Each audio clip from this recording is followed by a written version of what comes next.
할렐루야. 새벽에 오신 여러분을 환영하고 축복합니다. 지금 같이 420장, 찬송가 420장 같이 찬송 부르면서 주님 앞에 나아가겠습니다.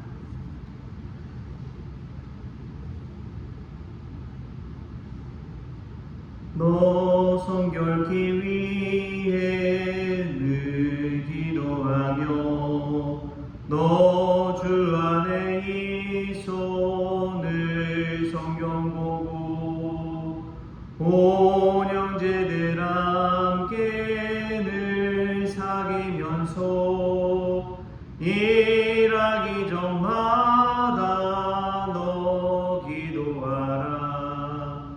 너 성결케 위해 내 머리 숙여 정밀히 계신 내 주께 빌라. 주 사귀어 살면 주 닮으리니 널 보는 이마다 주 생각하리. 너 성결케 위해 주 따라가고 일 다급하여도 당황치 말고 참 즐거울 때나 또 슬플 때나 너 주님만 믿고 늘 따라가라. 너 성결케 위해 늘 기도하며 내 소원을 주께 다 맡기어라. 너 성령을 받아 주 섬겨 살면 저 천국에 가서 더 잘 섬기리. 아멘. 시간 하나 사도신경으로 신앙 고백하시겠습니다. 전능하사 천지를 만드신 하나님 아버지를 내가 믿사오며 그 외아들 우리 주 예수 그리스도를 믿사오니 이는 성령으로 잉태하사 동정녀 마리아에게 나시고 본디오 빌라도에게 고난을 받으사 십자가에 못 박혀 죽으시고 장사한 지 사흘 만에 죽은 자 가운데서 다시 살아나시며 하늘에 오르사 전능하신 하나님 우편에 앉아 계시다가 저리로서 산자와 죽은 자를 심판하러 오시리라. 성령을 믿사오며 거룩한 공예와 성도가 서로 교통하는 것과 죄를 사하여 주시는 것과 몸이 다시 사는 것과 영원히 사는 것을 믿사옵나이다. 아멘. 오늘 함께 볼 말씀은 요한복음 1장 31절부터 34절까지 말씀 같이 보겠습니다. 요한복음 1장 31절에서 34절까지 말씀 같이 한 목소리로 합독하시겠습니다. 나도 그를 알지 못하였으나 내가 와서 물로 세례를 베푸는 것은 그를 이스라엘에 나타내려 함이라 하니라. 요한이 또 주문하여 이르되 내가 보매 성령이 비둘기같이 하늘로부터 내려와서 그의 위에 머물렀더라. 나도 그를 알지 못하였으나 나를 보내어 물로 세례를 베풀라 하신 그이가 나에게 말씀하시되 성령이 내려서 누구 위에든지 머무는 것을 보거든 그가 곧 성령으로 세례를 베푸는 이인 줄 알라 하셨기에 내가 보고 그가 하나님의 아들 되심을 증언하였노라 하니라. 아멘. 할렐루야. 오늘 이 추운 새벽 가운데 오신 여러분들 주 안에서 환영하고 축복합니다.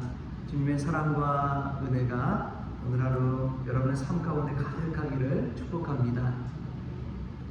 오늘 말씀 보면은 세례 요한이 예수님께 세례를 베푸는 그런 그 사건을 이야기하는데요. 복음서, 사복음서에 다 같이 나오는 그런 중요한 이야기들이 있습니다. 오병이어의 기적 이야기도 그렇고요. 우리가 지난 주간 그 말씀을 나눴던 예수님의 부활 소식을 전한 여인들에 관한 기사도 그렇습니다. 특별히 막달라 마리아가 나오는 장면이 그렇고요. 오늘 이 세례 요한이 예수님께 세례를 베푸는 장면, 그 장면도 사복음서에 다 기록되어져 나오는 것을 보게 됩니다. 특별히 이 세례 요한과 예수님의 세례, 이것에 관해서 오늘 잠깐 나누고자 합니다. 여러분, 세례는 일생에 몇 번 받죠? 일생에 딱 한 번 받습니다. 단번 세례를 받아요. 근데 이제 예전에 종교개혁 시대에도 제세례파라고 하는 그런 파가 있었습니다. 세례를 받았는데도 불구하고 죄사함의 모습이, 인간적인 모습이 그대로 있는 것을 보고 세례는 계속 받아야 된다라고 주장하는 이들이었죠. 그런데 예수님께서 한 번에 십자가에 달려 죽으심으로 구원하신 것처럼 세례도 한 번이다라는 그러한 법으로, 말씀으로 그대로 지금까지 내려오고 있습니다. 세례는 일생에 딱 한 번 받는 거예요. 그렇다면 요한의 세례와 예수님의 세례가 무엇이 다른가? 요한의 세례는 물세례라고 할 수 있습니다. 그리고 예수님의 세례는 성령 세례라고 할 수가 있습니다. 이 세례의 의미는 여러분도 세례 받기 전에 세례 문답도 하시고 세례 교육도 받고 하시면서 배웠겠지만, 세례는 총 세 가지 의미를 우리가 생각해 볼 수가 있습니다. 첫 번째로는 죄사함의 의미가 있습니다. 세례를 받음으로 말미암아서 우리의 죄가 완전히 정결케 되는 것을 의미합니다. 그래서 이제 세례하면 우리가 그냥 물로 이렇게 세례받는 것도 있지만, 이 요한 시대의 세례는 아예 요단강에 몸이 완전히 잠길 정도로 침례라고 그러죠. 침례의 방식으로 거의 세례가 진행됐다고 생각하시면 되겠습니다. 그래서 이 세례의 의미, 첫 번째로 죄사함의 의미, 또 두 번째로는 물이 들어갔다가 나오면 새롭게 거듭나서 새 사람이 되는 이 거듭남의 의미가 담겨 있습니다. 그리고 마지막으로 세례를 통해서 나는 죽고 예수로 사는 것, 즉 예수 그리스도와 연합해서 사는 의미가 이 세례에는 담겨 있습니다. 그래서 세례받은 세례교인들의 살아가는 삶 가운데서는 주님과 늘 동행하는 축복을 누릴 수가 있는 것이죠. 이 세례의 의미가 이 세 가지가 있어요. 그래서 거듭남의 의미를 생각할 때에 우리 개신교에서는 그러한 제도가 없지만 가톨릭에서는 세례명을 주잖아요. 세례명을 주는 이유가 이전에 인간적인 옛 이름은 사라져버리고 세례명을 통해서 새 이름을 가지고 새롭게 살아라 라는 의미가 거기에는 담겨 있습니다. 그래서 남자와 여자가 다 이 세례명이 다 달라요. 남자들에게 주는 세례명은 사도 요한, 베드로, 토마스, 프란치스코 이러한 것들을 준다면, 여자들은 막달라, 마리아 그런 여자들의 이름을 줍니다. 여자들 사도가 없잖아요. 그래서 요한나, 수산나 같은 이름도 주고, 대신 성 테레사 이런 성녀들의 이름을 들어서 그런 세례명을 베푼다고 합니다. 그 이름에 걸맞게 거룩한 삶을 살아가는 의미가 거기에는 담겨 있는 것이죠. 우리가 예수 안에서 세례를 받는 것은 옛사람 죽고 새사람으로 거듭나는 의미가 담겨 있습니다. 그런데 오늘 말씀을 한번 주목해서 보면은 우리가 31절 말씀 같이 한번 읽어볼까요? 31절 시작. 나도 그를 알지 못하였으나 내가 와서 물로 세례를 베푸는 것은 그를 이스라엘에 나타내려 함이라 하니라. 아멘. 세례 요한의 앞에는 세례라는 그 수식어가 붙습니다. 그리고 요한복음서를 쓴 사도 요한, 그렇게 이제 요한이 두 사람이 나눠지죠. 이 세례 요한은 그 당시에 세례를 베풀었습니다. 세례를 베풀 때 많은 사람들이 찾아왔어요. 바리새인, 제사장, 이 지위가 높은 사람들뿐만 아니라 세리와 군인들 이런 사람들도 와서 세례를 받았습니다. 이 죄사함의 회개의 세례를 받은 것이죠. 근데 이 워낙 많은 사람들의 인기를 얻으니까 세례 요한이, 그러니까 이제 바리새인들이 찾아와서 묻는 거예요. 아니 어찌하여 너가 세례를 베푸느냐? 너가 엘리야냐? 너가 선지자냐? 너가 그리스도냐? 이렇게 따져 물어요. 그런데 거기에 대해서 세례 요한은 내가 누구에게 세례 베푼다 이게 아니라 내 뒤에 한 분이 오시는데 그분은 내가 그 신발끈을 풀기도 감당하지 못할 그런 분이다. 나는 물로 세례를 베푸지만 그분은 성령으로 세례를 베푼다. 그렇게 이야기를 합니다. 왜 그렇게 했느냐? 자신보다도 예수님을 이 이스라엘 앞에 나타내기 위해서라는 것이죠. 자신은 길을 닦는 것이고 다음에 오실 분이 진짜 그리스도시요 메시아시다. 우리 죄를 세상 죄를 지고 가는 하나님의 어린 양이다. 그렇게 이야기하는 것입니다. 세례 요한은 앞에서 예수 그리스도를 오히려 돋보이고 그의 능력을 나타내는 그러한 종으로서 쓰임받는 것이죠.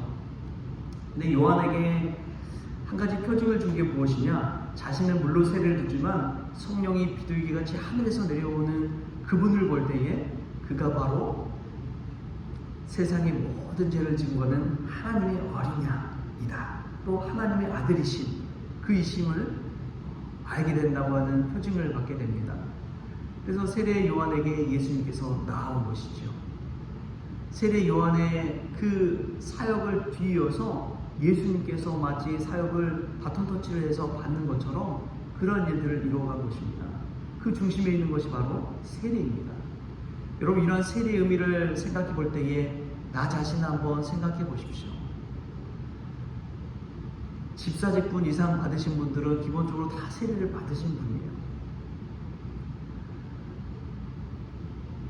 나는 과연 세례받은 자로서의 그 권위와 권리와 축복을 누리며 살아가고 있는지, 진정으로 이전과 다른 새로운 삶을 살아가고 있는지 우리가 이 말씀 가운데 다시금 돌아볼 수 있기를 바랍니다. 그래야 주님께서 우리를 축복하여 주신 것처럼 성령 충만한 삶, 그리스도와 예수 그리스도와 연합하는 복된 삶, 날마다 주님과 동행하는 그 기쁨의 삶, 우리가 과연 얼마나 누리고 있는지 이 말씀 가운데 우리가 생각해 볼 수 있기를 바랍니다. 우리 예수님은 사실 세례받을 필요가 없으신 분입니다. 예수님은 죄가 없으신 분이거든요. 그럼에도 왜 세례 요한에게 세례를 받으셨을까요? 하나님의 말씀을 이루기 위해서 세례를 받으셨습니다. 하나님께서 나타내시고자 하는 이루고자 하는 그 일을 이루기 위해서 세례 요한에게 나아가서 세례를 받으셨습니다. 그가 하나님의 어린 양이요 우리의 죄를 대신 지시고 가시는 그리스도라는 것을 이 만물 가운데 이 말씀 가운데 이루기 위해서 그런 것이죠. 우리가 세례받은 자로서 예수 그리스도를 닮아갈 수 있기를 축복합니다.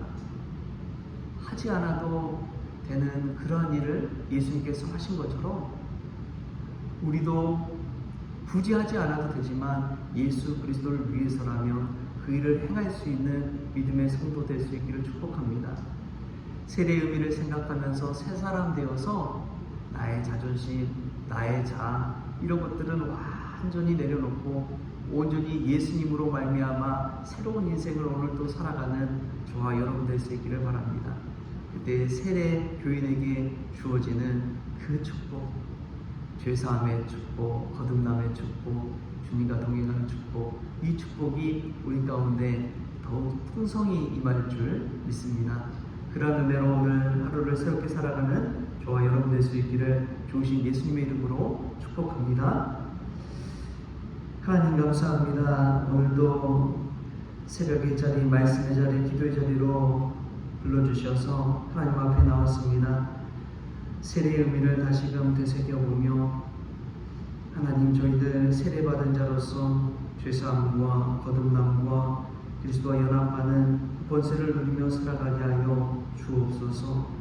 날마다 주님께서 은혜 베풀어 주셔서 성령 충만한 은혜를 베풀어 주시고 성령 충만 받을 때에 굳이 하지 않아도 되는 그 일까지도 내가 예수님 믿기에 행할 수 있는 믿음의 종들 다 될 수 있도록 주님께서 은혜 베풀어 주옵소서.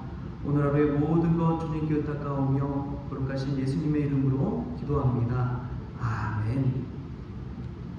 우리 주기도문으로 오늘 새벽 기도를 마치겠습니다. 하늘에 계신 우리 아버지여, 이름이 거룩히 여김을 받으시오며 나라가 임하시오며 뜻이 하늘에서 이루어진 것 같이 땅에서도 이루어지이다. 오늘 우리에게 일용할 양식을 주시옵고 우리가 우리의 죄진 자를 사하여 준 것 같이 우리 죄를 사하여 주시옵고 우리를 시험에 들게 하지 마시옵고 다만 악에서 구하시옵소서. 나라와 권세와 영광이 아버지께 영원히 있사옵나이다. 아멘.